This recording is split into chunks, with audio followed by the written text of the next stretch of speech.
Oh, hello fishing legends, Cupids here, and today we're at Enoggera Dam. We're going to smash around for some bass and see if they're getting any bigger. It's been a few months since I've been here last, so yeah, let's get cracking, shall we? Ah, cool.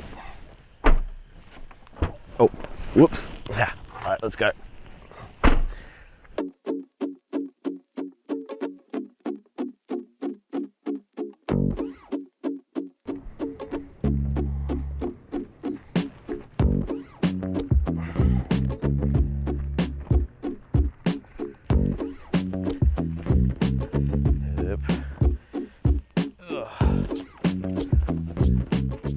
If you are going to come down to Enoggera Dam, it's highly advisable that you bring a trolley for your kayak because it's a bit of a carry otherwise.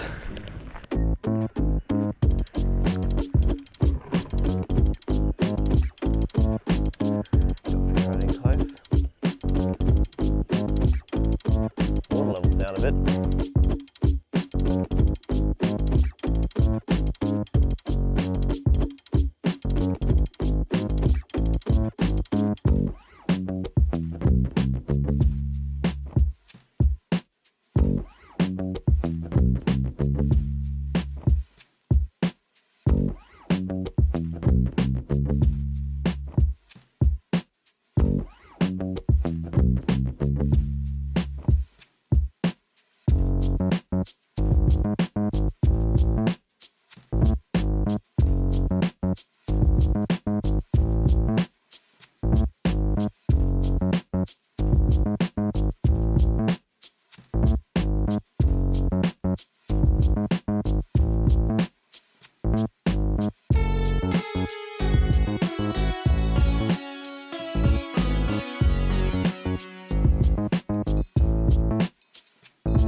Did just get a hit then.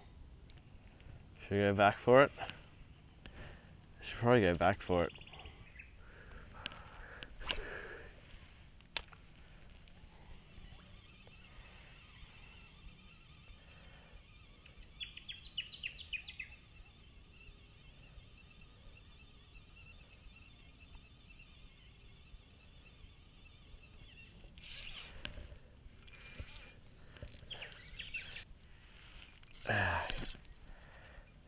Come on.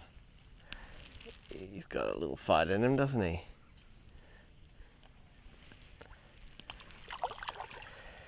There we go, matey. You're alright.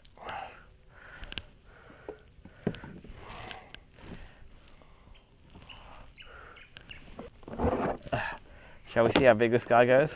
We won't need to roll this out very far. There we go. I think a 30 centimeter roll out should be good. There we go. He is a good 28 or 27 to the fork. Oof, off he goes.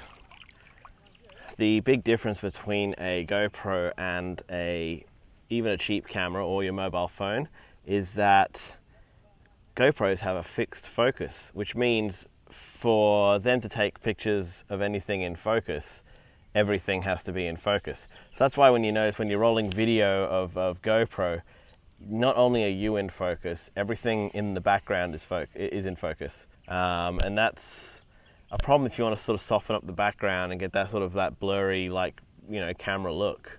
That's why I don't take pictures with a GoPro.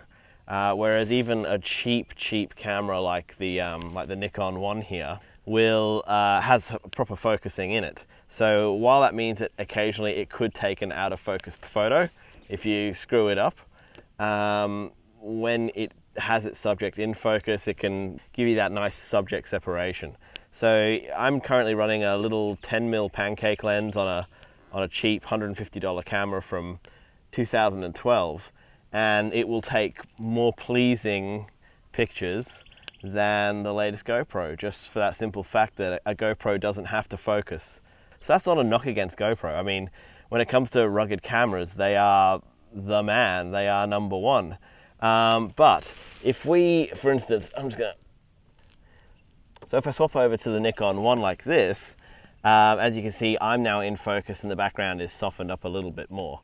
You know, I find that very pleasing. This is much more closer to like how TV and film is done, because the subject is in focus instead of like a hyperfocal, have everything in focus and don't worry about focus. So I don't know, I think it's like worth looking at these cheap cameras, if not to replace a GoPro, then to sort of go with a GoPro to complement it. Because if you want to take still photos, if you want to take photos in lower light conditions, even like a 2012 Nikon 1 with a 1-inch sensor has a sensor area like 4 times that of a GoPro. So it's significantly better in low light situations. So I don't know, if you're looking at GoPros, if you want a camera just to take photos of fish and things like that, I say go down to Cashies and pick up one of these Nikon J1s for $150 or $200 or whatever it is, with a lens like the 10mm lens. You can't go wrong. Like, it's so easy to take a photo with them, and for that kind of price, like, they're not weather sealed, but I've been using this one on my Kayak for 3 years now, and it is as good as new. Just try not to drop it in the water, because that will kill it. You can get a waterproof, dive-proof, shock-proof one called the AW one, and that was the first Nikon camera that I bought. And that can go down to like 15 meters if all the seals are kept tip-top. It even has like a flash you can use underwater. Like, it's a crazy camera. And then you can take the lens off of it and you can bolt like a 300mm lens on it and go like taking pictures of the moon or birds or whatever. So it's a crazy versatile camera, that one, but they're very hard to come by these days. Whereas these Nikon V1 and J1, they can record 1080p video, which is what we're doing right now. They have incredibly fast autofocus. And they can shoot it up to 60 frames per second. We're going to keep hitting up some more bass around here, run the underwater camera, and I did want to flick around for some topwater, but I just couldn't find the bass have moved around since I've last been here, which was before winter. So it's they've moved around a little bit. They weren't at the first spot that I went to when the sun was just like coming up. So we've switched from topwater to trolling hard bodies to find them again. And we just found them on this edge, which isn't too far away from where they were last time, but I got a couple of hits and then picked up that one. So we'll keep hitting it up and see how we go. And I'll see you on the other camera in a second.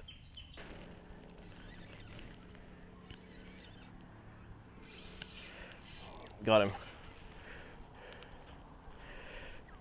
Oh, that's a little stiff.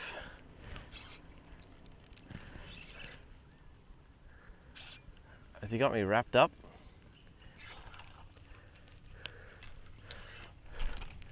Am I wrapped over my own rod? Yep.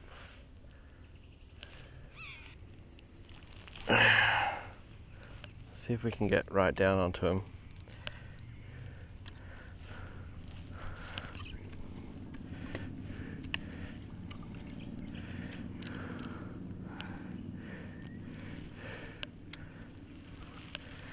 Oh well. Now she ditched me in the weed. But I got my lure back.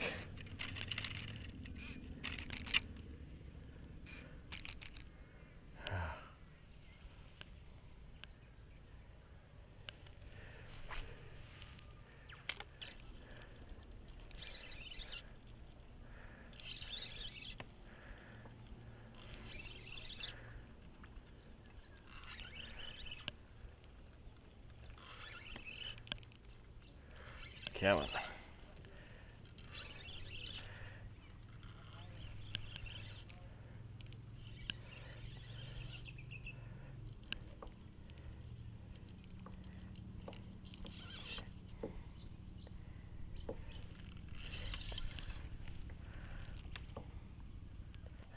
Da, da, da, da, da.